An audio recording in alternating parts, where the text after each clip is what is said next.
He answered this from his brute chest, unmoved. You are a ninny, or else you come from the other end of nowhere telling me mind the gods. We Cyclopes care not a whistle for your thundering Zeus, or all the gods in bliss. Damn, Odysseus knows he just got fucked. Like, he knows he got Yeah. got. I can't lie. He fucking got me. He called me a ninny to my face, said I was an idiot, said our gods were dumb, that he didn't care about it. What can I say to that? Hello, and welcome to Notes from the Oracle. I'm Connor, and together with Jack, my co-host from Cabin 6, we're going into uncharted waters as we explore the monstrous mythology of Percy Jackson and the Olympians. Book 2, The Sea of Monsters. Chapter 14, We Meet the Sheep of Doom. That's fun. That's exciting. This is an improved chapter title. I feel like this book has not had a ton of winning chapter titles. We Meet the Sheep of Doom, that's a winning chapter title. It does feel like a platonic form of a Percy Jackson chapter title. That's true. Is it one of those titles where I'm like, oh, this is clearly the most fitting for this chapter? I would say no. In fact, I'm more disappointed that they don't do more, at least in this chapter, with the said Sheep of Doom. They just are kind of Yeah. there. Yeah. Frankly, I agree. I felt like the Sheep of Doom were kind of underutilized. And the thing I actually wrote about this title was that it is well before AI, but this feels like what AI thinks a Percy Jackson title is.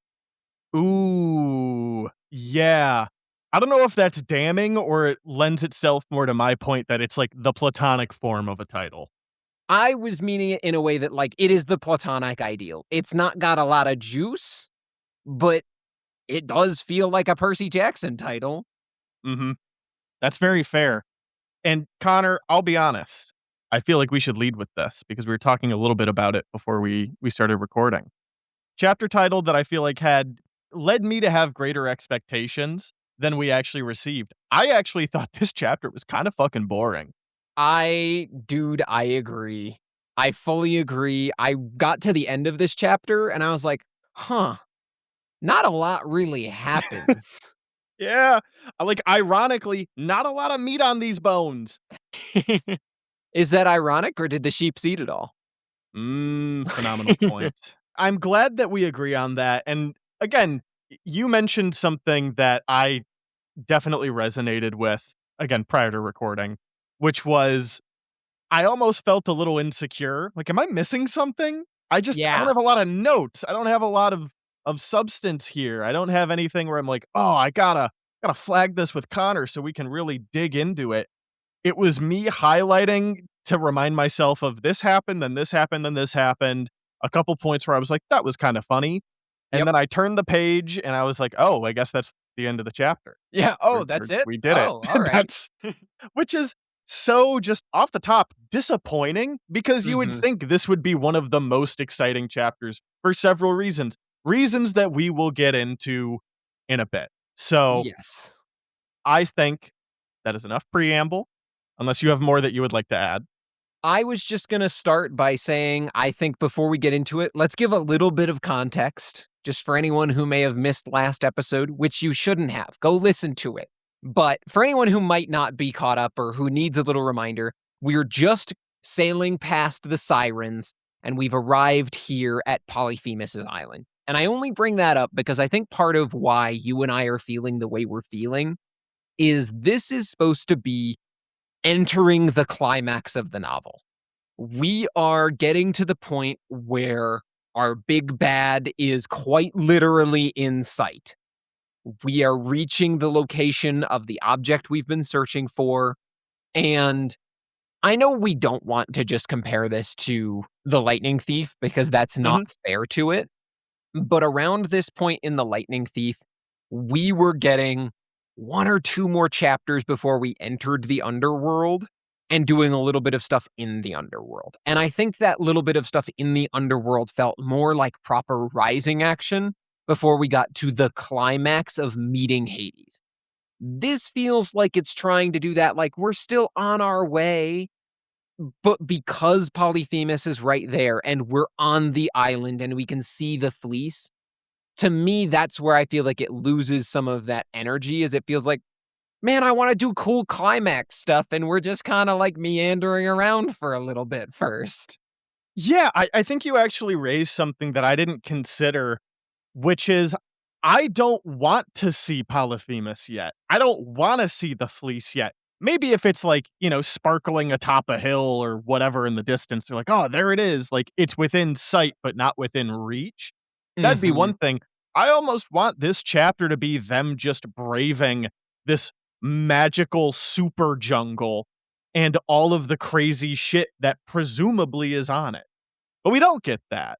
Yeah. We get spoilers, they climb up a rocky wall. Ooh, oh, scary. They climb up a rocky wall and then they're just there. They did it. They made it. Now, not Woo! everything not everything in this chapter is bad. There are some interesting points and hurdles that are put in front of them that I like. But Mhm. dude, you're right. It cuts to the quick a little too fast. Yeah. And it feels very, like, weirdly unsatisfying. Genuinely, I'm so glad we're on the same page with that because, as you said, we talked about this before. I really was coming into this and being like, am I too unexcited with this? It's not a bad chapter. We've had Mhm. some chapters, and I have just been editing those episodes that are like our episode 4, where we're like, this kinda shit kinda sucked. Kinda was ass. Maybe that was no, it was like chapter 5 and 6 is what it was. It wasn't 4. Chapter 5 and 6, you and I were, like, actively disappointed. I'm not actively disappointed, I just wanted more. But now Yes. I will let us actually move into the story as Percy begins describing, "When you think Monster Island, you think craggy rocks, bones scattered on the beach, like the island of the sirens. You're right, Percy, that is what I think of." And he says the Cyclops Island was nothing like that. It has a rope bridge across a chasm. Good, classic. But Mhm. other than that, he says it looks like a Caribbean postcard. Green fields, tropical fruit trees, and white beaches. And Annabeth reveals, if it is not already obvious, this is the effect of the fleece. So we are at the home of Polyphemus, the island of the Cyclops. And doesn't that And sound so exciting? it does! It does. But we immediately jump to one of, I think, what you and I were saying, one of the things that feels really weird. Percy, before I just straight move to the fleece itself, Percy does mention that he feels a little guilty that taking the fleece from this place will ruin this paradise. But then he thinks about how Camp Half-Blood's in trouble and Tyson sacrificed himself for this quest. So he has to keep pressing onward. I'm gonna add Mhm. one little thing. So, again, we're sad Percy right now. We've Yep. been sad Percy, we continue to be sad Percy. He is mourning what he believes to be the loss of his brother still. And I will give the chapter this. I saw, "Oh, man, and Tyson's gone," and I immediately thought, "Oh, they're gonna bring him back this chapter." And they stick to their guns, and by they, I mean Rick. Rick sticks Yep. to his guns, doesn't do that. It does not happen this chapter, which I thought was a good subversion, at least of my Mhm. expectations. 'Cause, again, it's a small part of this chapter, so I'm okay with going out of order with this a little bit, Mhm. but we get to the end, and Percy's still like, "Dude, my hopes are gone. Tyson's fucking dead." I thought it would have ended with, "But lo and behold, something happens, and here he comes." No, nope. The chapter just ends and Tyson is still dead. And you know what? Props. Yeah. Props for sticking with it. Honestly, and maybe this is also colored by my childhood hatred of Tyson, I think that the pacing on the Tyson subplot specifically, really good. From Yes. the early bit to the conflict between Annabeth and Percy having to come around on his own feelings of how he views Tyson and what being brothers with Tyson means to him. actually really well paced. And I know we've gotten a few chapters of sad Percy, but they haven't felt dominatingly sad Percy. Correct. So I agree. The fact that you didn't bring him back this chapter, it speaks to Rick's patience in this particular aspect and subplot. Yeah, 100% agree. But anyways, you were saying. Yes. So this is where they look and now they can see in a meadow at the base of a ravine are what Percy says are several dozen sheep milling around the size of hippos. So these are just stupid, massive sheep. And I want to express we are literally a single page in at this point. The amount of space at the top of the page that the title takes up is the same amount of space that this paragraph takes up on the second page of the chapter. So I'm counting it as we're one page in still. And Percy says, at the top of the path near the edge of the canyon was the massive oak tree I'd seen in my dreams. Something gold glittered in its branches. So immediately there's the fleece. Mm-hmm. And I took issue with this next section because Percy says, this is too easy. We could just hike up and take it. And they start trying to figure out what is guarding this. Annabeth, she's narrowing her eyes. She's doing that Child of Athena thing where she's like, too easy. It's a trap. She says, there's got to be a guardian or a dragon. And that's when a deer hops out among the sheep and they just devour it. Moments later, it is picked clean, white bones, not even blood. They have just destroyed this deer. Yeah, and so Annabeth, I did like that section. it I was like- really funny. I really enjoyed that. There's the cute little deer. Here it goes. The sheep bleat. They fucking pounce on it. There's a flurry of fluff, and then one of the sheep's burps. They disperse, and there's just a pile of bones. There's a line break, and it says, Annabeth and I exchanged looks. I like that. And so naturally, they're like, okay, what's our plan to get this? And Annabeth, her plan, to me, makes a lot of sense. She has her cap of invisibility, so she wants to sneak up invisibly and grab the fleece. And Percy says, in the end, he convinced her that something would go wrong. And Jack, maybe this is just me. I don't think it would have. I don't think that those sheep are smart enough. I think she could have walked right up there, grabbed the fleece, and they could have fucking left. I'm going to give Percy, I'm doing something I never do. I'm going to cut him some slack. I actually think that this fear builds beautifully off of last chapter with the sirens. He is saying if something were to happen, he doesn't know what, but something were to happen, he would be too far to do anything. And he can't lose Annabeth. He can't. Yeah. So it is, I don't even want to say it's irrational with all the shit that they've gone through. It's actually quite rational to be like, hey, maybe we shouldn't totally split up. You could go scout ahead, but like, if something happens, not only are you fucked, I'm screwed. I'm screwed as well. So what are the alternatives? Plus, and he raises a good point. He's like, we've got to do more than just take the fleece. Like, we've got to find Grover, and we also see that there's a lifeboat from the CSS Birmingham that's there. So somebody survived. We got to find where they are, help the survivors. So I actually think I agree with Percy in terms of the logic behind it, but also character-wise. The idea of, I almost lost you and I barely managed to save you. I need to keep you close. I like that. That satiates me. I keep coming back to the context, and thank you for continuing to remind me. We are in Sad Boy Percy hours. So he is specifically going to be a little bit more cautious than normal. That's a very good point. And yeah, he's doing the Mr. Incredible. He's like, I'm not strong enough. It's like, strong enough? You need to be strong. He's like, I'm not strong enough to like lose you. I can't do it. I can't do that. Yeah. And for what it's worth, it does allow us to finally get use out of all that time we put in on the climbing wall, baby. I said the same thing. I was like, oh, okay, that's why it's there. Who knew? Chiron knew exactly what they were training for the whole time. Yeah, we should specify. Because Percy's like, you're not just going to walk straight through. Instead, They go down around the back of the island where there are these massive cliffs that raise like straight up a solid 200 feet, and they're going to climb them. So, you know, they're going to do that. And yeah, is it funny that the climbing wall did come into use here? Absolutely. Am I shocked that it was never mentioned? That's what I said! Dude, neither of you are like, I trained for this. Percy's literally passing the climbing wall full lava and earthquake mode at the beginning of the book, and he's like, this was really hard, and he never once mentions, like, that's all. Sorry, I got a little fired up. No, but you're right. He never mentions it.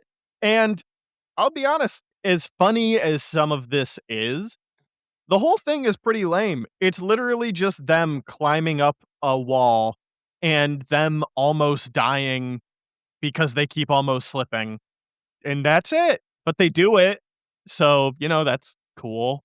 I would have There's so much preferred these 2 paragraphs of climbing to instead be 1 paragraph where they both go, we both aced the rock wall at camp, though. It was not a problem at all. We were yeah, pros at this. exactly. They could even have another funny moment where Annabeth's like, well, how are we supposed to do that? And Percy's like, dude, are you kidding me? What do you mean, how could we do this? There's no lava here. This is markedly easier and no spikes. Yeah, maybe my own version of Camp Half-Blood is just the climbing wall is much more important in my personal imagined version of it. But dog, that's like you would be able to see it from everywhere. It's gotta be so tall. But it's not your imagined version of it because Percy brings up that fucking climbing wall so much. All the time. Thank you.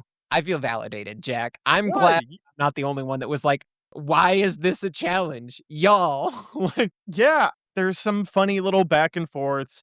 They're like, "Oh, it's getting pretty hairy up here." They're slipping, they're sliding. Annabeth hits what he has described as a slippery patch of moss, and her foot slips. But fortunately, she found something else to put it against. Unfortunately, that something was Percy's face. So she's like, "Sorry." He goes, "It's okay." And he thinks, "I really never wanted to know what Annabeth's sneaker tasted like, but here we are." And so, like, that's funny, I yeah. guess. Like, yeah, it was cute. Does it feel weird because of all the reasons we just said? Absolutely. If there were something more interesting about it, I don't know what they could do with it that would make sense, but they're at the top now. Percy Jack, is saying that he's shaking from exhaustion. It's just so difficult. It's so hard. And again, I'm not saying that it isn't. It's a sheer cliff face that's a couple hundred feet up. But like, really? This is the big fucking crazy thing that is going to take you up to the end game. A yeah. fucking wall. That's it? Whoa, crazy wall on the magic growing island. Yep. Right. I Yeah. And now we're getting to the part where they realize at the top of the cliff, it actually drops right off on the other side and they can see down inside the lair of the Cyclops. That's kind of cool. And then they realize Clarisse is down there. Great. I am going to get about 2 pages, nope, 1 page, less than a page before I am fuming mad at her. And I understand this is just her character. This isn't really so much a flaw with the writing, but oh my God, this is the dumbest reason for them to get stuck in this fucking situation right now. Yeah. Yeah, well, so let's lay this out. So Percy and Yep. Annabeth, they made it up top. Their most death-defying maneuver, climbing the wall. They did it. They conquered it. It's all easy from here on out. And they're looking, and they hear first Polyphemus bellowing and chiding, and they hear Clarisse screaming. She's basically saying, I'm gonna fucking kill you. Give me my sword. Let me kill you." And Polyphemus is like, no, actually, no, I'm not gonna let that happen. It's weird describing this because I feel like we're missing some sort of fanfare.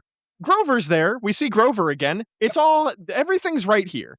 And it happens within a couple very boring paragraphs. Clarisse is screaming, "Come on, challenge me. Give me back my sword. I'll fight you." Polyphemus roars with laughter. Annabeth and Percy are still just creeping along the edge, looking down. And then they look down and they see Polyphemus and Grover. I see Clarisse is tied up and hanging upside down over a pot of boiling water, and we get this one part where, again, I kept thinking like, "Oh, they're setting up for Tyson to come back." Percy was just hoping a little bit that he would Mhm. see Tyson down there too, and that even if he'd be in danger, at least he wasn't dead, but no signs of Tyson.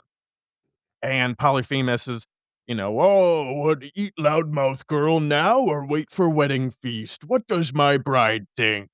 He turns to Grover, and Grover's still, he's wearing his wedding dress, the completed bridal train as well. Grover's like, I'm not very hungry." And this is where we get Clarisse Just being be a fucking idiot. just I'll call just it what it so is. yeah. She's so fucking stupid. I know that the myth notes I did, spoiler alert, the myth for this chapter is Polyphemus.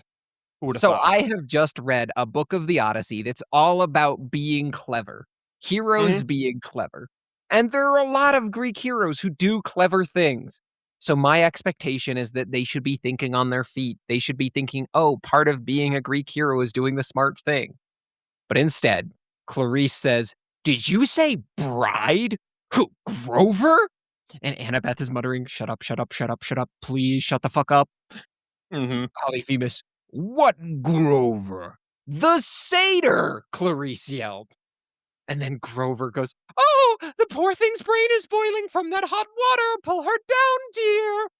At least someone is fucking thinking. I know. Grover is fucking quick on his feet this entire interaction, by the way. Oh, yes. Huge props. The GOAT Yeah. is officially back. Oh, Grover yeah. is hands down the best part of this chapter, in my opinion. Absolutely he is. Absolutely he is. I don't know that he does a dumb thing in this chapter, which is comprised of a lot of fucking dumb things. Yes. So props to him. Here's the thing, Connor, and I'm gonna push back just a little bit, just to Yep. have some fun with this kinda milquetoast chapter. You say you were prepped for these heroes to be, they're gonna be kinda clever and they're gonna be, thinking on their feet and out maneuvering and outsmarting, and we will get that. But Clarisse, I think, is embodying a different type of Greek hero, which is one we've talked a lot about, which is just focused violence. She is. There That's so there true. is no nuance. She is, I don't wanna say as smart as him, but, like, she's Theseus with the big club. Just Yeah. going around and killing people in kind of ironic ways or just beating them to death. Yeah, Unfortunately, man. she is facing one of these monsters that might require, brute force won't exactly be on her side. She's outbrooted. Yeah. You make a So, very good point. She does fit a trope that we have seen many times before. And perhaps she's being a little comically stupid in this chapter so that we yes. can get a little bit of a disparity between her idiocy and our heroes that we know and love actually using their brains throughout Yes. most of the chapter. I think she's flanderized a little bit here. I don't think Yeah. that's unfair to say. She's always been stupid and a loudmouth, but we've seen in this book that even when she's being stupid, she's at least trying to be smart in her own way while being dumb. Or if she does something stupid, it's because it's backed by a need for glory or approval from her father. It's not from nowhere. This seems to be just stupidity for no reason. You hit every point I was gonna say. That is my biggest issue here is there are absolutely points where Annabeth is talking to Clarisse and she's like, "That was dumb." And Clarisse is like, "I don't give a fuck because fuck you out of spite. I am doing this just to piss you off." Right? Mhm. See her winning the chariot race instead of helping to fight the Stymphalian birds and then just swinging a sword in the air as if that's going Mhm. to do anything. But she had a reason, and it was to spite people, and I'm okay with spiting people being her reason. That is very in character. Yeah. Just yelling for no fucking reason with no strategy at all, that's like I don't know. For me, it felt a little extra dumb. But I agree with all of your sentiments, and I think it does make sense for what the chapter is trying to accomplish. Here's a But tweak. Here's mhm, here's another one of my little rewrite I'm tweaks loving where it. Hit this me. could all stay pretty much exactly the same. You just change what she says and how she says it. She could still address Grover. She'd be like, "Bride, what are you talking about?" And then she could be like, "Wait a minute." She squints. "Grover?" Because I'm sure she's exasperated. She'd be like, "Wait, what the fuck is going on here?" Yeah. Because I don't think anybody else knew. I think just Percy and Annabeth and I guess Tyson knew that Grover was here, right? That wasn't Mhm. part of the details of this quest. It was just to get the fleece. So, I think that surprise makes sense, and what she should have done is doubled down by being like, "Wait, great, dude, get me my sword. Like, y help Mhm. me down." And instead of being like, "Oh, this is crazy, Grover, what are you doing here?" Being like, "Great, here's the opportunity. Get me an implement so I can get down and fucking kill this guy, Grover. Thanks for Yeah. being here." That would be very in character for her. Is just all she needs to say is, "Oh, great, let me kill him. Help me kill him." Right. It shouldn't be exasperation. It should be borderline relief and then frustration that he's not doing what she says. Yeah. And actually, that would work a lot better, but instead, Mhm. we do get, before this happens, we get a description of Polyphemus in what is described as his wedding outfit. And it is very funny. He's Mhm. described as wearing a crude kilt and a shoulder wrap stitched together from baby blue tuxedos as if he'd skinned an entire wedding party. It's a great description. Phenomenal. Love it, Rick. Keep it up. And then Polyphemus asks, What satyr? Satyrs are good eating. You bring me a satyr? this was the line that made me just go, I hate you. You're so fucking stupid. She goes, no, you big idiot. That satyr. Grover. The one in the wedding dress. I know. And Percy says what I think. I wanted to wring Clarisse's neck. Yeah. Yeah, it's pretty ridiculous. Even for her, it's stupidity that is out of character by how fucking dumb it is. But hey, it's too late, and we do get a little bit of humor from it. Polyphemus starts looking. He rips off Grover's wedding veil. He starts breathing heavy in anger. I don't see very well. Not since many years ago when the other hero stabbed me in the eye, but you're no Lady Cyclops! I enjoyed that. That was pretty funny. He grabs Grover's dress, tears it away, revealing regular old Grover in jeans and a t-shirt. Yeah. He had his Scooby Doo moment. It's like, Yep. "Wait a minute, old man Jenkins." Yeah. But this is what I was talking about earlier. Grover doesn't stop. He's a goddamn survivor Yes. because he's compromised. Welly and truly just compromised. He goes, "Stop! Don't eat me raw. I've got a good recipe." And Percy's like, "Fuck." So he's starting to reach for Riptide, and Annabeth is like, "Wait, please wait." And Polyphemus, he's hesitating. He's got a boulder in his hand. He's ready to smash Grover into fucking paste. And he goes, "Oh, recipe?" He goes, yeah, you don't wanna eat me raw. You'll get, E. coli or botulism or all sorts of horrible things." Also, crazy that fucking botulism is in this this middle grade fiction book. He's Um, right though. Don't he eat raw is. meat. He's exactly right. He's like, "Oh, it'd be so bad. I'd be a lot better if I was grilled over a slow fire with, mango chutney, yeah, and, hey, you could go get mangoes right now, right down there in the woods, and I'll just wait. I'll just wait right here." And Polyphemus, he's scratching his chin. He's thinking about it right now. He's like, "Fuck, that does sound pretty good." And Percy is borderline having a fucking panic attack. His heart is hammering against his rib cage. He's like, "Listen, I will die if I charge, but I can't let this monster kill Grover." And I know Polyphemus is fucking insane. Like, the whole point of this chapter is you can't out brute force him. I Mhm. truly believe that a bloodlusted Percy would take this thing down. I I I the just I gotta believe it. I'm sorry. I was gonna say the only thing that makes me think he couldn't is because we're still in, like, book 2 Percy, not fully realized into his big 3 powers. He's not really full stride yet. But dude, on a good day when he's not sad boy Percy, 100%. Look, man, he's the main character for a reason. That guy's Mhm. fucking crazy strong. I know! Yeah! I'm just thinking that he'd attack on Titan Polyphemus. If Yes. shit really started hitting the fan, I think 6 out of 10 times Percy takes it. Especially if Grover starts getting injured. Shit, dude, Yep. we might just sink the island. But pull the ocean over it. You've got true wrath of the gods, Percy. Yes. Yes. But, unfortunately, we don't get to see that. And it's not a Yet. guarantee, so Annabeth is correct for just, like, hold on. Yep. Grover, at the very least, can buy himself some time. He's done it this far. He's And smart. so He's still thinking on his feet.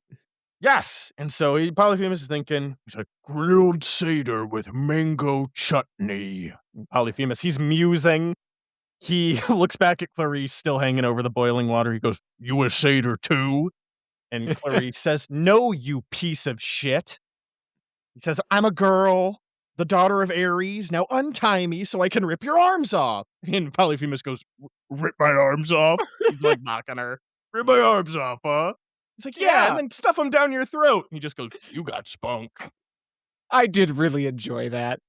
Polyphemus is an incredibly funny character, especially the way that Rick plays him off of Grover and Clarisse in this.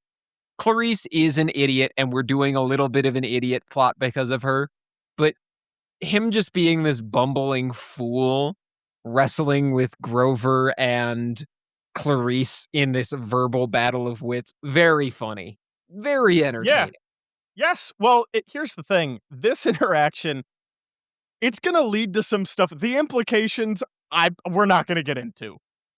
But he goes, "You got spunk," as Clarisse is like, "I'm gonna kill you. I'm gonna rip your arms off and stuff them down your throat." When he says, "You got spunk," he's genuinely saying, "That's hot." Yes. So that's hot, actually. And she's like, "Let me down."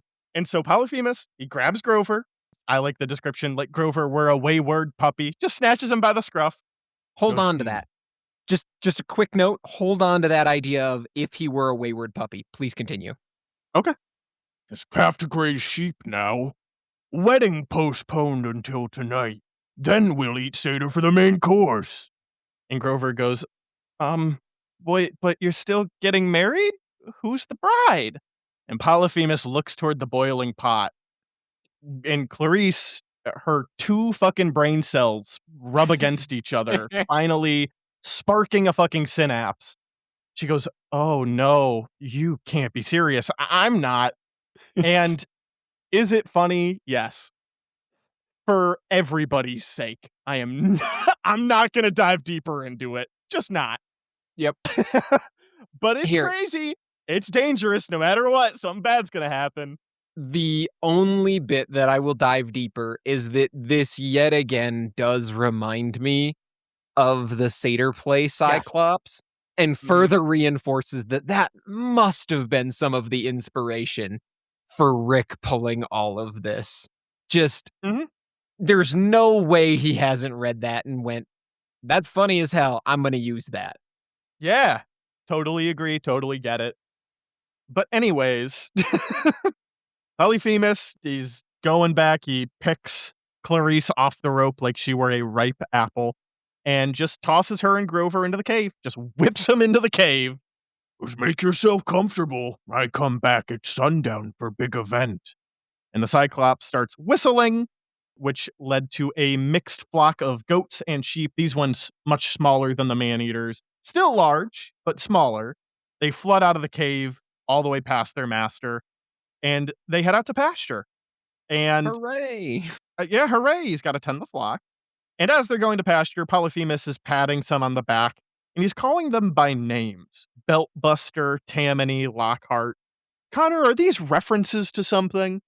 Dog, if they are, I couldn't figure it out. Me neither. All right, I lost to time. They're amusing. I'll give them that much. I think they're meant to make children giggle. And you know what? Fair. That's Yep. so fair. It is But cute. This guy clearly he does love sheep. He He's does. gonna eat them, but I do like that he has a name for each and every one and can recognize them immediately. There's gonna be a lot of details that throughout this I go, "Yeah, and that's actually pretty myth accurate. That's actually pretty myth accurate," Mhm. amusingly. So, at that, he ushers the sheep outside, and as the last one waddles out, he rolls the boulder back in front of the doorway, quote, "as easily as I would close a refrigerator door." He grumbles to himself outside, "Mangoes. What are mangoes?" He was so enamored with the idea. He's like, "I get what it sounds awesome. I don't know what they are, but I might have to try some of them." I just love the idea that he was like, "Yeah, yeah, Seder with mango chutney. Now I just gotta figure out what mango chutney is." Exactly. That is very funny. But he strolls off down the mountain in his baby blue groom's outfit, leaving just Percy and Annabeth alone with a pot of boiling water and a 6-ton boulder. Yep. So, this is another part of the chapter where it's supposed to be climactic or leading up to a climax, and it just feels it's kinda boring. We Like, spent like 2 paragraphs with this fucking rock. yeah, pretty much. I mean, it literally is just that. I like the idea of the problem is, here is the issue.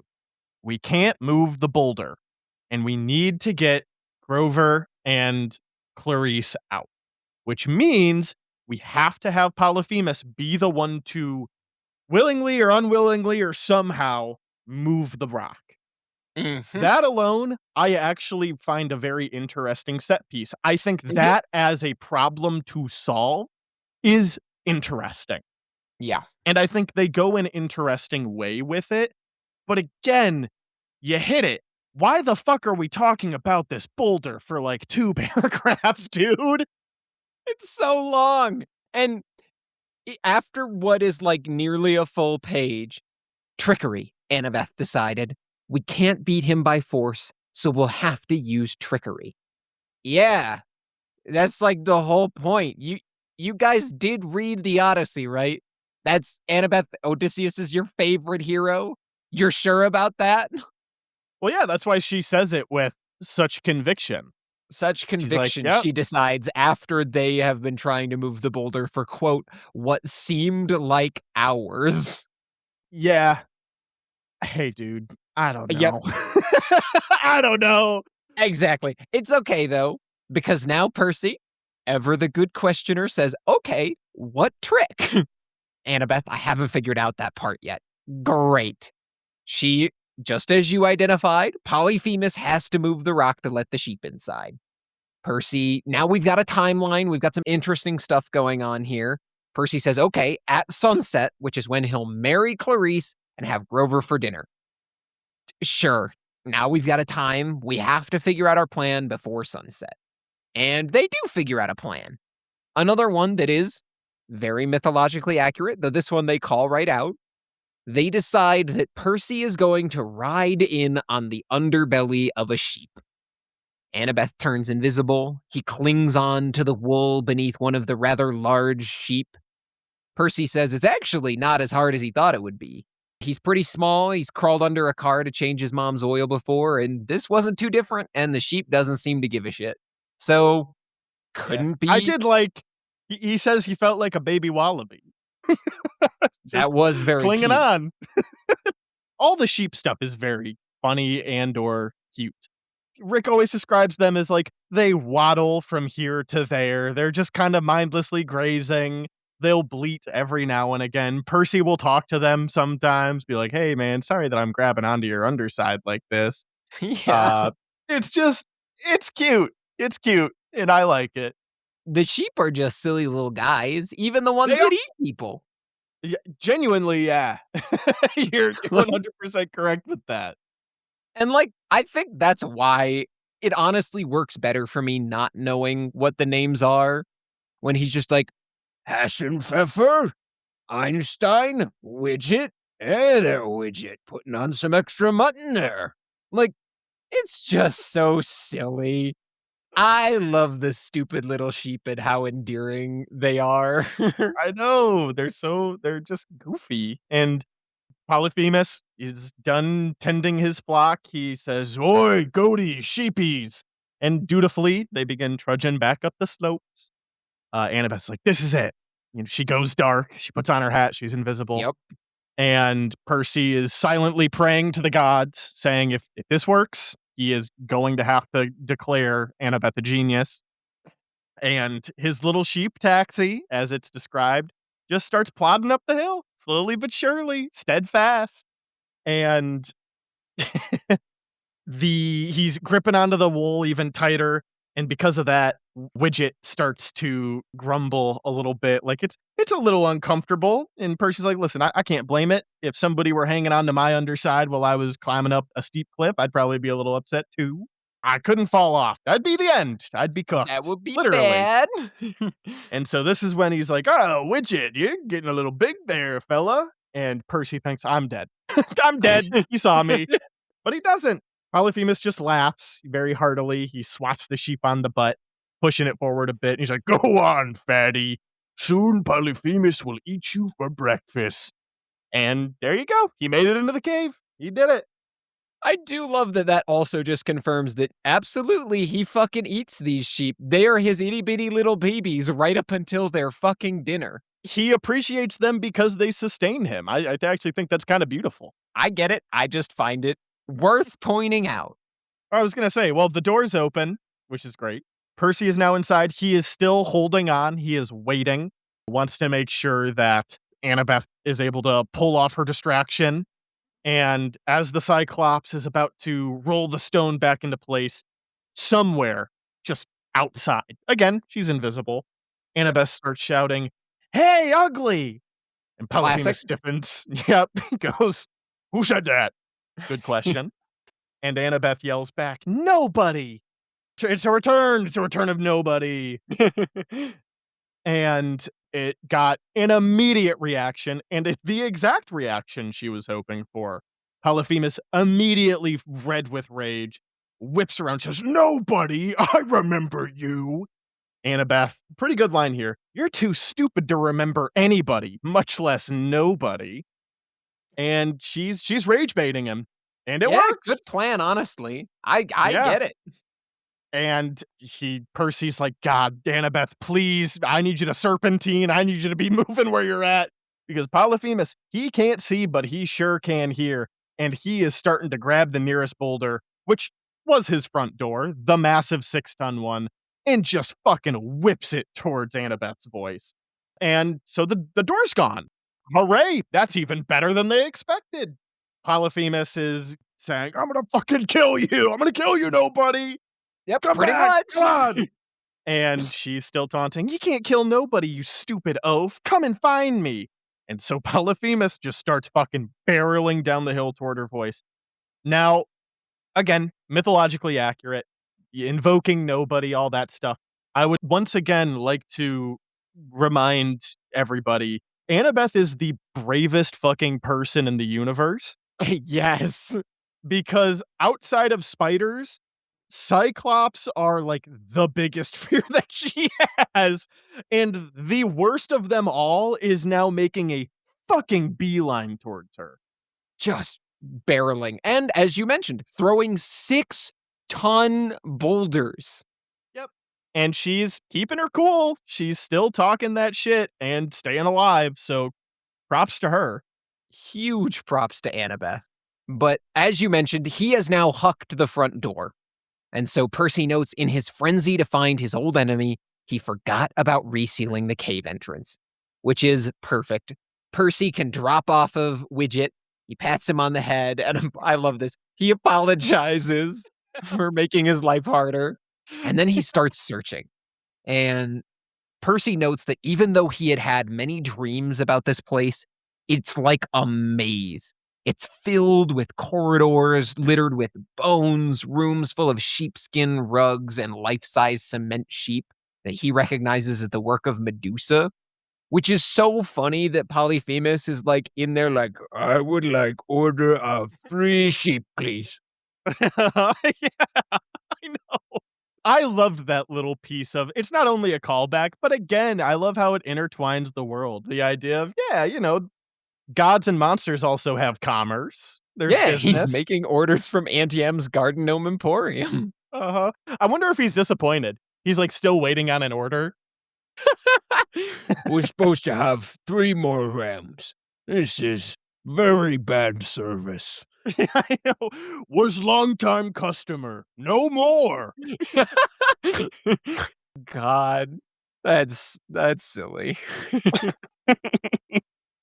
But that little detail aside, there is just so much sheep memorabilia here. Percy says there are sheep t-shirts, tubs of lanolin cream, wool coats, socks, hats, ram's horns.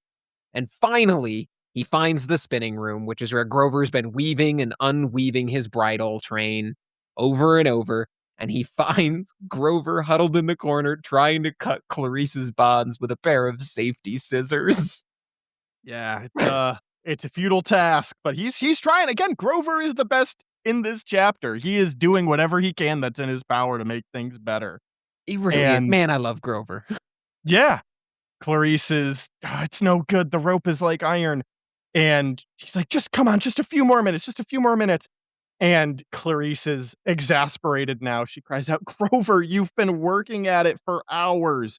Which again, how fucking committed is this guy, Grover? What a proper protector. He's like, I True am hero. going to, with these dull safety scissors, cut through these thick rope bindings.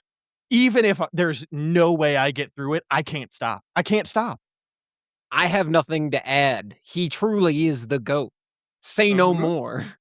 But good news for Grover and Clarisse. Yes. Percy's here.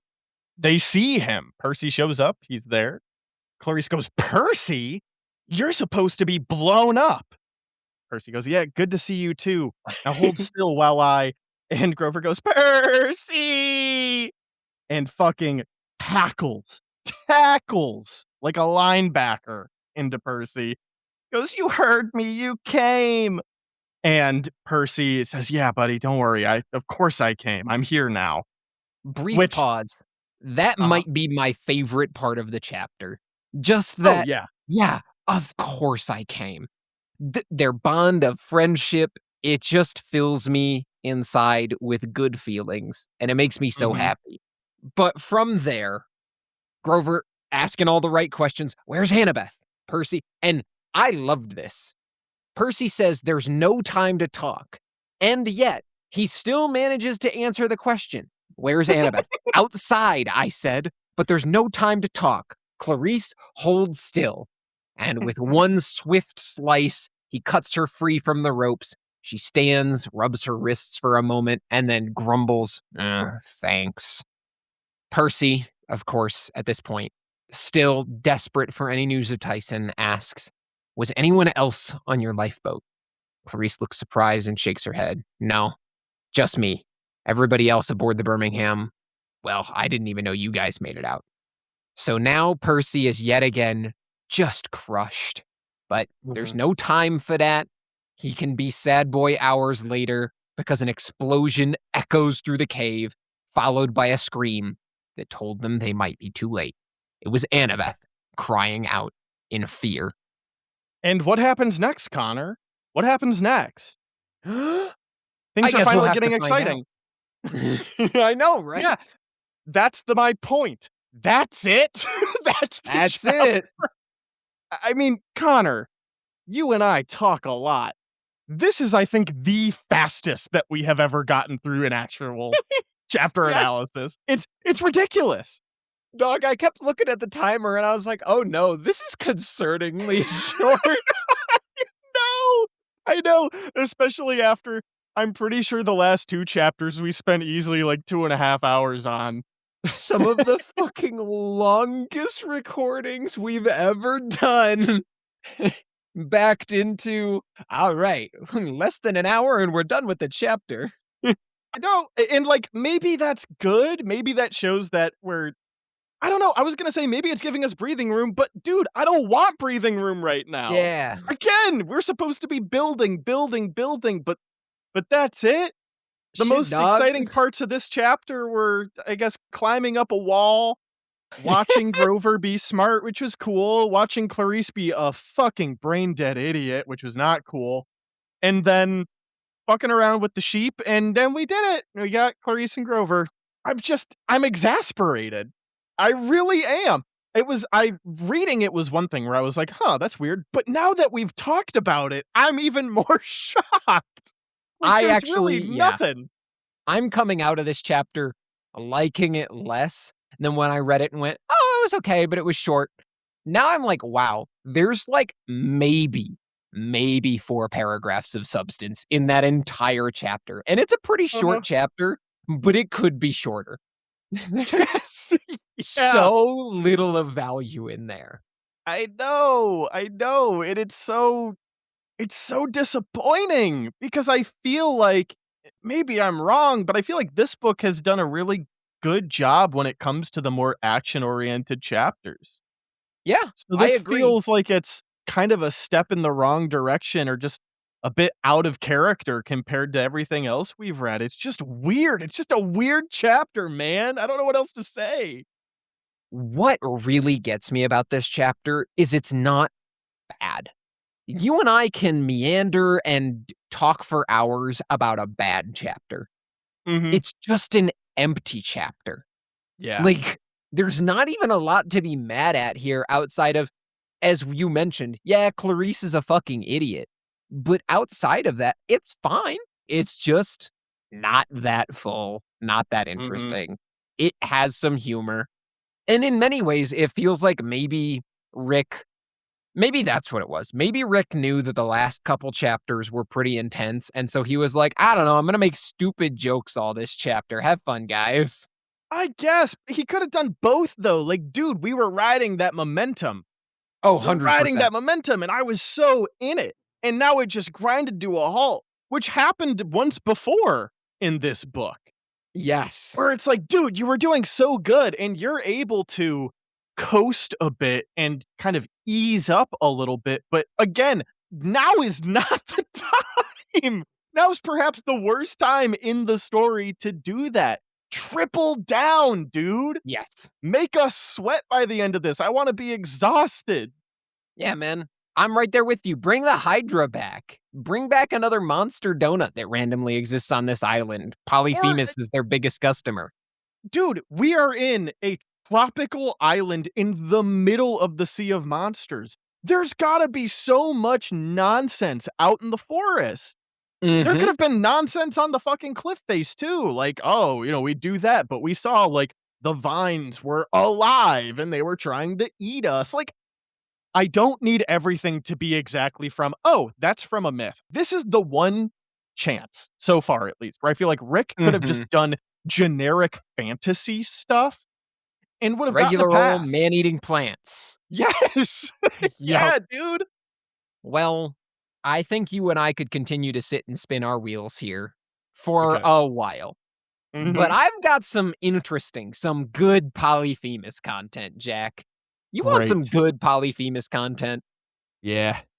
All right. Well, there's a nice bench over here with a lovely wool padding. Ignore the disgusting smell all around us. Let's talk about Polyphemus and nobody. So, unsurprisingly, I have but one myth for us to talk about today. This chapter, as we said many times, doesn't have a lot in it, but it does have Polyphemus. And this whole book, I have been dangling it over all of your heads, saying, I'm going to talk about Polyphemus eventually. Now is the time. We have arrived at the beginning of the climax of the Sea of Monsters, and in this chapter, Percy and Annabeth finally come face to face, kinda sorta, with the looming threat that they've been dreading since chapter 4 or 5, I don't really remember, and that is, of course, Polyphemus. I'm gonna make a little itty bitty note here that, yes, I am going to call him a Cyclops for the rest of the myth section because that would have been closer to the original Greek. So the Cyclops himself does require no introduction. You know what he looks like. He's a giant with one eye. Polyphemus is regarded to be the largest of the Cyclopes. He lives in his cave. He herds his sheep and goats. So without further ado, let me crack open my copy of the Odyssey once more so that we can dive into Book 9 and I can recount for you the tale of Nobody and Polyphemus. We pick up as Odysseus and his men are leaving the land of the Lotus Eaters. The next stop on their journey is the land of the Cyclops, whether they know that or not. Odysseus tells us about Cyclopes. He says that they are giants, louts without a law to bless them. And I actually pulled this quote for an earlier episode, so if you want to learn more about Cyclopes in general, I strongly suggest that you check out the myth section from chapter 4, where I discuss Cyclopes in detail, which is an underrated episode, by the way. I can see the stats. A lot of you skipped it. Go back. It's a good one. Come on, don't stat check the audience. Come on. I am stat checking you fuckers. I know you skipped chapter 4. But moving on from there, Odysseus does a few more racisms. He claims that Cyclopes beat their wives and children and that they can't build boats like human because they suck. Genuinely, that's what he says. From there, we learn that Odysseus at this point has 12 intact ships. He's safely beached them so that the rest of his men may rest and eat. We're further told that they are blessed with 9 goats per boat for the men to eat. But Odysseus can see smoke on the horizon and decides that he will seek out the inhabitants of this island. So he leaves. The rest of his fleet stay where they are, and he takes just his ship nearer to the mainland, where they see a massive cave. He presumes that this cave must be the living quarters of a huge brute of a man. He tells his crew to remain at the beach and takes his 12 best fighters to go explore. So we're not off to a great start. They found plenty of food, but they decide to push onward for greed and curiosity's sake. Hubris. Yes, sir. Odysseus then takes great care to explain that he is bringing some wine, some really nice wine, because, quote, in my bones, I knew some towering brute would be upon us soon. All outward power, a wild man, ignorant of civility. Cool, more racisms. And from there, I'm just going to make Jack read this next passage in full for us, because Odysseus does give us a really good description of the Cyclops cave here. He says, we looked round at everything inside. A drying rack that sagged with cheeses, pens crowded with lambs and kids, each in its class, firstlings apart from middlings, and the dewdrops, or newborn lambkins, penned apart from both. And vessels full of whey were brimming there, bowls of earthenware and pails for milking. Which, at least to me, while it's not exactly one-to-one with what we see in Percy Jackson, which is a little bit more modernized, I really do think that Rick captured the spirit of the Cyclops lair. It is supposed to be just revolving around sheep and goats. That is this man's life, is his sheep and goats. But Odysseus continues, and this is where he lost me. My men came pressing round me, pleading. Why not take the cheeses? Get them stowed, come back, throw open all the pens and make a run for it. We'll drive the kids and lambs aboard. We say put out again on good salt water. And he wins me back for a brief moment as he recounts in hindsight. Ah, how sound that was. But he loses me again immediately. Yet I refused. He's putting his hand up right now. He's like, oh, Yep. I hear you, but stop. I wished to see the caveman, what he had to offer. No pretty sight it turned out for my friends. Damn, Odysseus, that's fucked up. Yep. So He said, they I was wait. curious. I want to know what this big wild man had. Come to find out, nothing good. Yeah. I know that he is telling the story from a future perspective. And so genuinely, I think a lot of the Cyclops racism is reflective of the fact that he was so wronged by Polyphemus. But like, damn, man, if you had that low of an opinion of him, why did you stick around? Either way, they wait in the cave. They light a fire, they eat some of the cheese they find, and they wait in silence until the Cyclops returns with his herd. And when he does return, Odysseus and his men scatter to the far wall. Odysseus describes the massive boulder that serves as the door. He left his rams and he-goats in the yard outside, and swung high overhead a slab of solid rock to close the cave. 24 four-wheeled wagons could not have stirred the tonnage of that rock from where he wedged it over the door sill. So it's fucking huge. And as the door Yeah! closes, Odysseus and his men are trapped inside. That's what he should have said. He should have just said it was really fucking big. You think that would have gone better? Yeah, I think it would have flowed a little bit better. Either way, at this point, Odysseus and his men, as I said, they're trapped, they're hiding, and the giant just goes about his chores. He milks his goats, he tends to the fire, and he makes cheese for his supper before finally he notices the men in his home. He tells them, Strangers, who are you and where from? What brings you here by seaways? A fair traffic? Or are you wandering rogues who cast your lives like dice and ravage other folk by sea? to which Odysseus replies, We are from Troy, Achaeans blown off course by shifting gales on the great South Sea. Homeward bound, but taking routes and ways uncommon. So the will of Zeus would have it. That fucking asshole. It was our luck to come here. Here we stand beholden for your help, or any gifts you give, as custom is to honor strangers. We would entreat you, great sir, have a care for the gods' courtesy.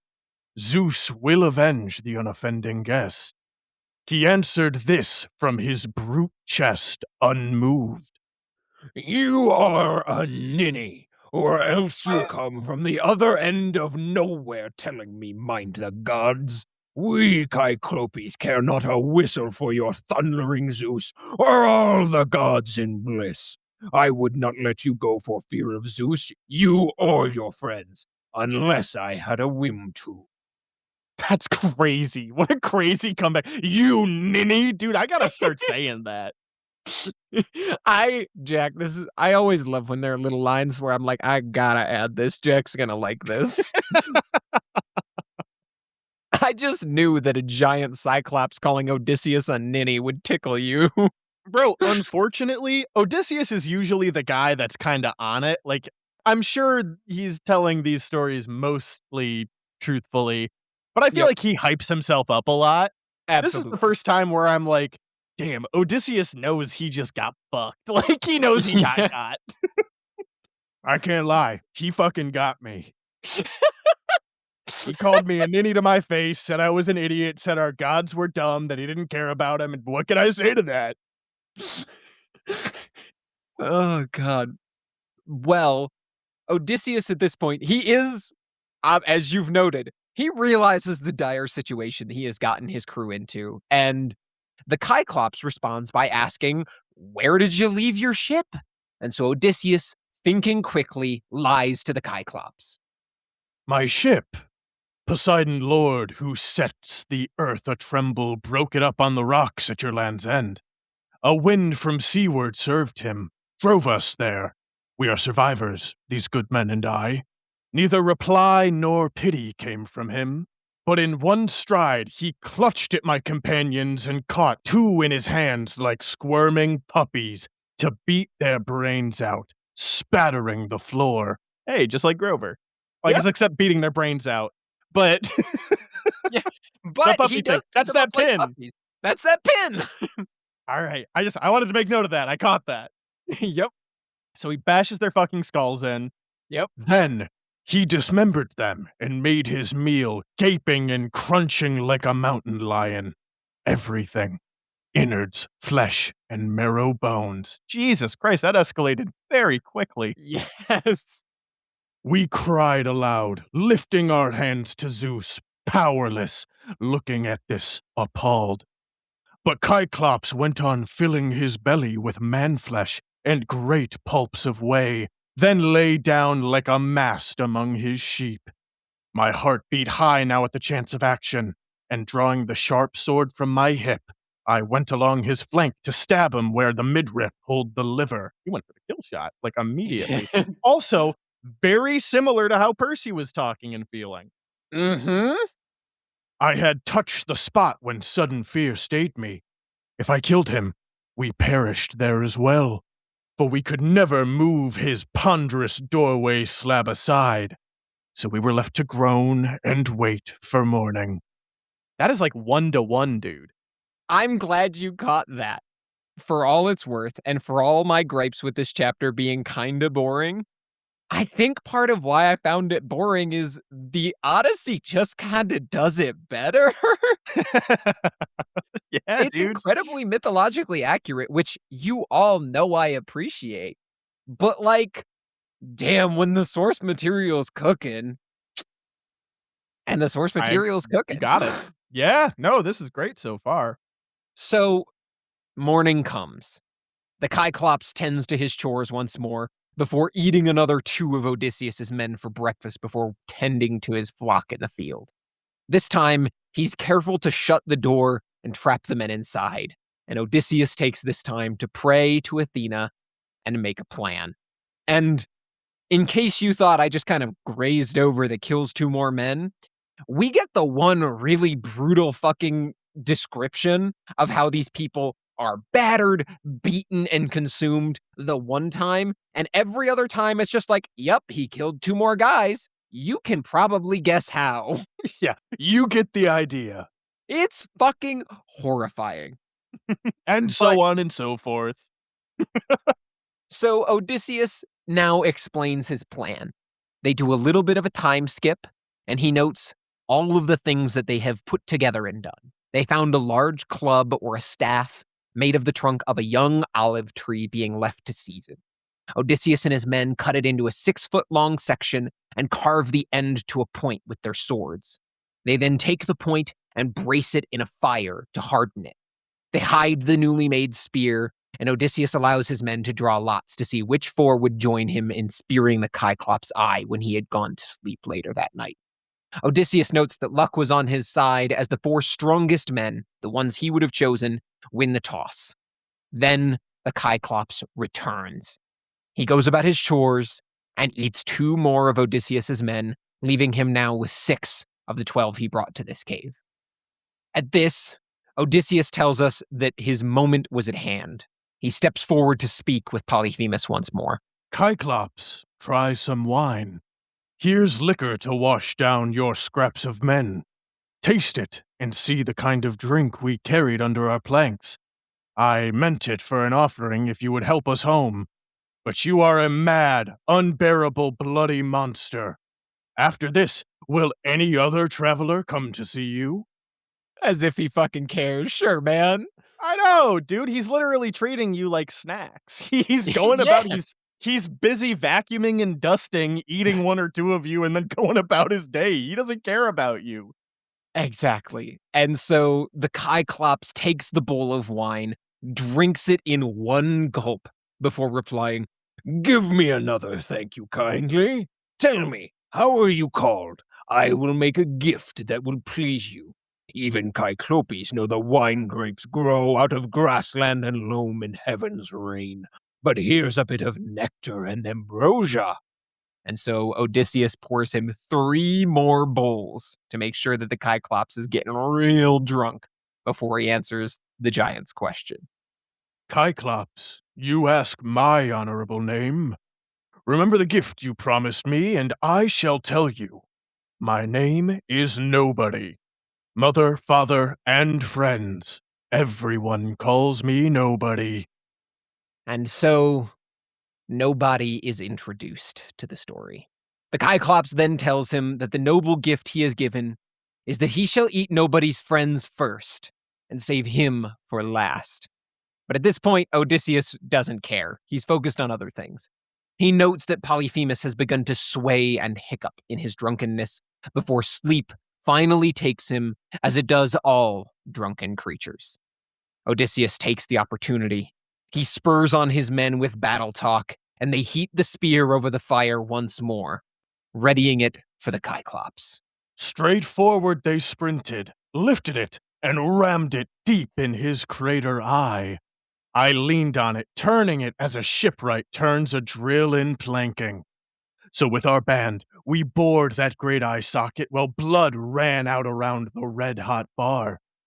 Eyelid and lash were seared. The pierced ball hiss broiling and the roots popped. In a smithy, one sees a white-hot axe head plunged and wrung in a cold tub, screeching steam, the way they make soft iron hale and hard.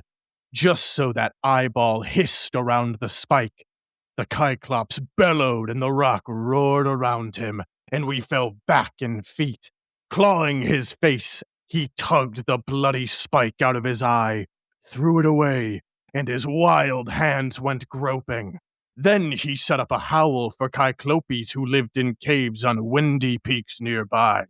Some heard him, and they came by divers ways to clump around outside and call, What ails you, Polyphemus? Why do you cry so sore in the starry night? You will not let us sleep. Sure no man's driving off your flock? No man has tricked you, ruined you? I like that the other Cyclops are so noble. You made them, "Who there, stalwart Polyphemus?"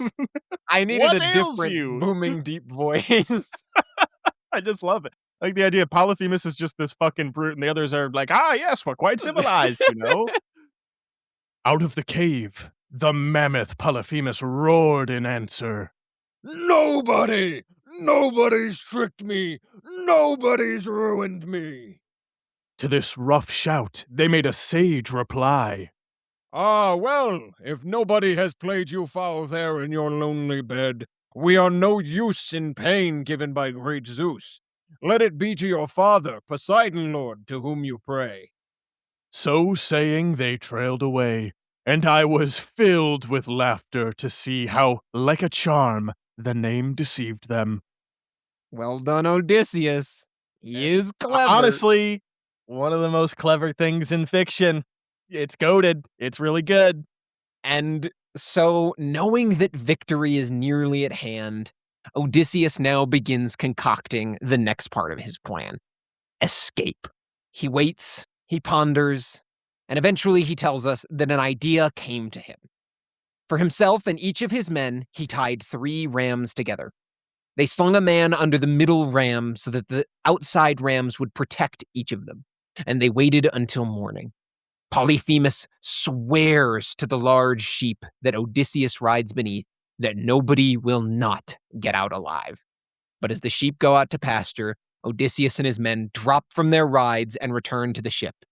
The men aboard the ship are overjoyed to see them return, but their expressions quickly turn to grief as they count the number that return and realize how many did not make it back. Odysseus, though, remaining focused, instructs his men to quietly usher the Cyclops herd aboard the boat. And it isn't until they're far enough out to sea that Odysseus believes they're safe from retaliation and cries out to Polyphemus once more. "O Cyclops, would you feast on my companions? Puny am I in a caveman's hands. How do you like the beating that we gave you, you damned cannibal, eater of guests under your roof? Zeus and the gods have paid you." Honestly, kind of a bitch move. You waited until you were gone to talk all that shit. That's crazy. Yes, sir, I'm glad you caught that, Jack. So at this point, Polyphemus blindly picks up an entire hilltop and hurls it in the direction of the taunting. It misses the boat, but creates a massive wave as the crew row even faster to escape. And Odysseus continues his account, telling us, Now when I cupped my hands, I heard the crew in low voices protesting. God's sake, Captain, why bait the beast again? Let him alone! but despite their fear, as the crew warns further and different men shout out different things, the first throw nearly sank them. Odysseus' voice only gives away our position. They continue to flee. They row faster, but Odysseus continues. I would not heed them in my glorying spirit, but let my anger flare and yelled, Cyclops! If ever a mortal man inquire how you were put to shame and blinded, Tell him Odysseus, raider of cities, took your eye, Laertes' son, whose home is on Ithaca. What are you doing, man? What are you doing? And here's my home address. That's, you're crazy, man. This is so out of character. Dude, it's nuts. We never see Odysseus get like this careless. But at this point, they are in a full-on shouting match.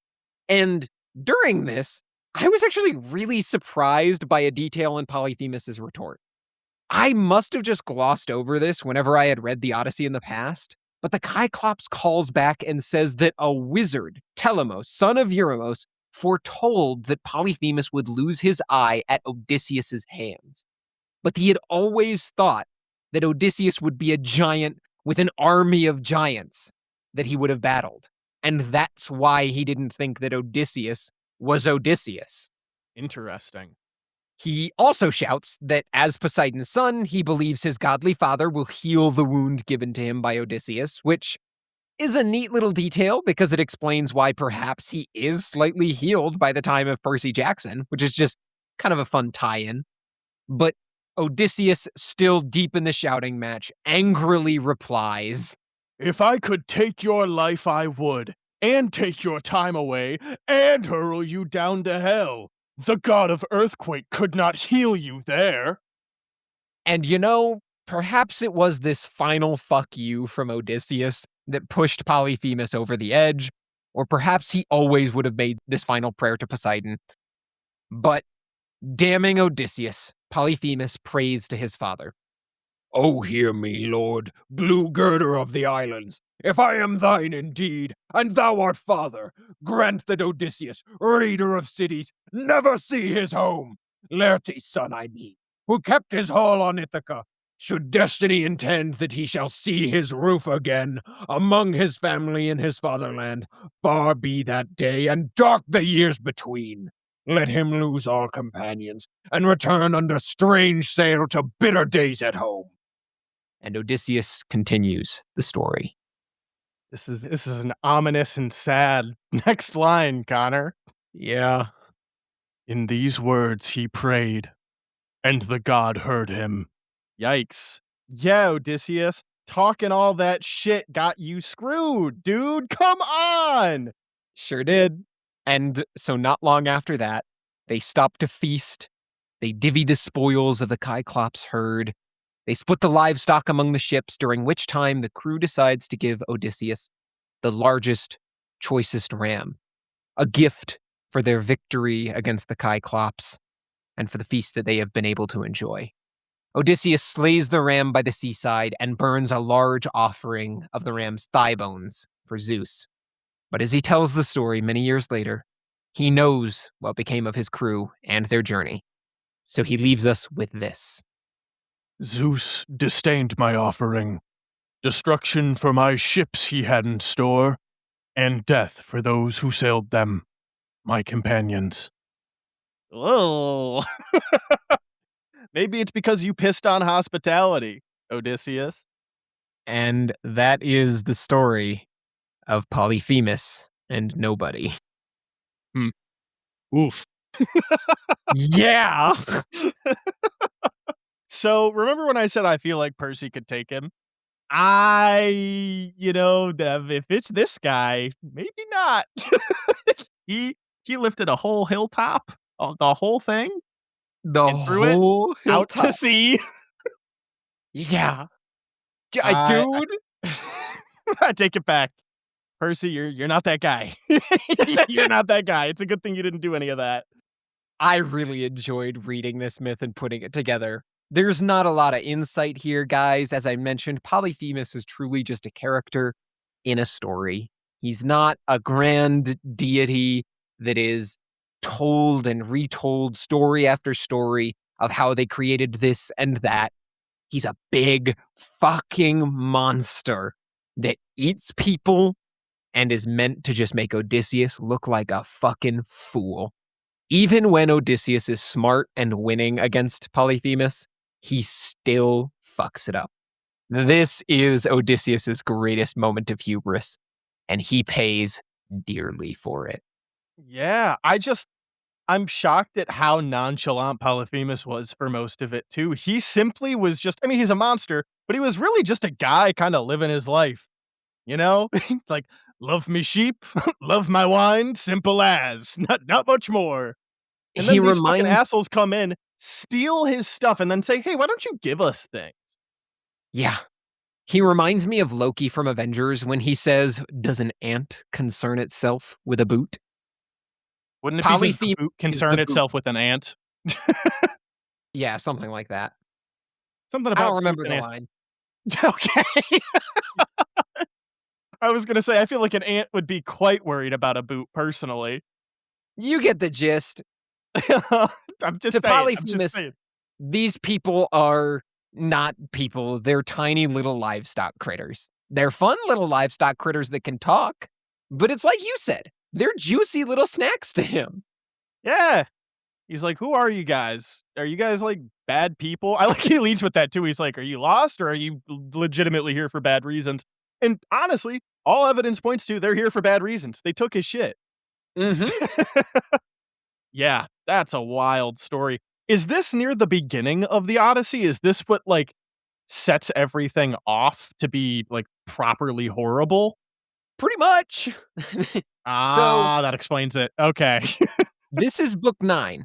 If it helps you with some context, they Yeah. go from here to getting the wind bag, to losing the wind bag, to ending up in the land of the Lystragonians where 11 of Odysseus's ships get destroyed.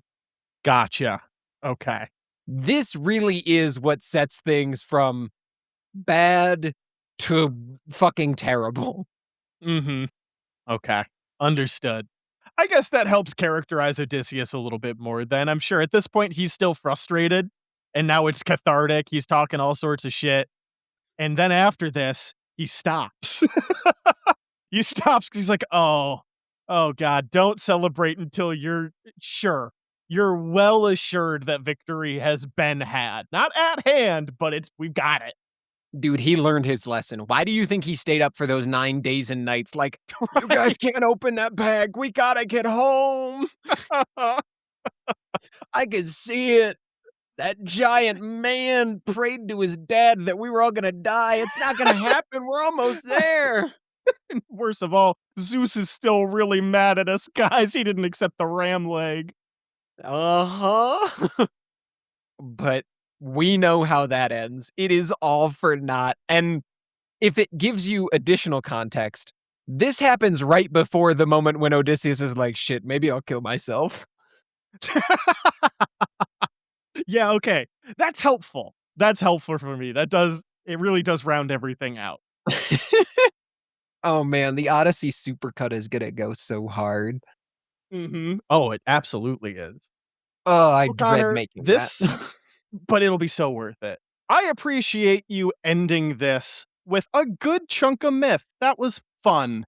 A good deviation from a chapter that I started meh about, and it sounds like we both ended kind of upset. Yeah, I would agree.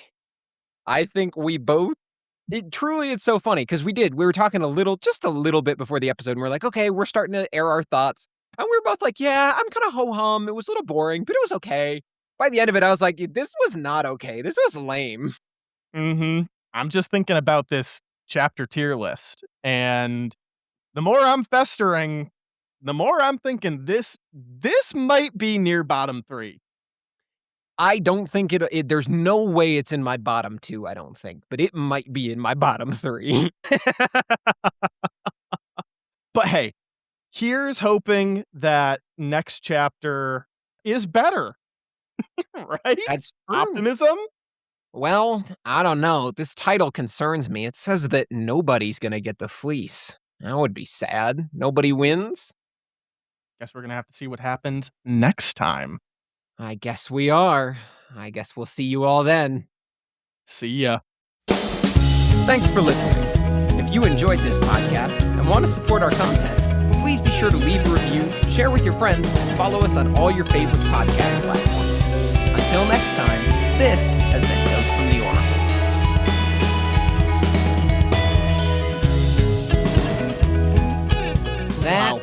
record time. Record time. Yeah, I was about to say, that was so short. Yeah, I mean, maybe we've just built up endurance because we've been doing this for a while now, and some of the chapters have been properly meaty. But wow, what are we at right now? An hour 34, and some of that is gonna get cut because that was our, I clocked like, it, breakdown actually. beforehand? Yeah? We started at 17 minutes into the recording, which means Wow. that this has been a 1 hour and 15-minute recording session. Truly, that might be the shortest recording session I think we've ever done for an episode. Yeah, dude. I didn't think it was gonna be this one. It makes sense. I didn't think it was gonna be this. Holy crap. Hey, here's the good news, Connor. Because this episode was so short, it gives people more time to go back and listen to chapter 4, right? That's right, you fucking bastards! I work hard on this show!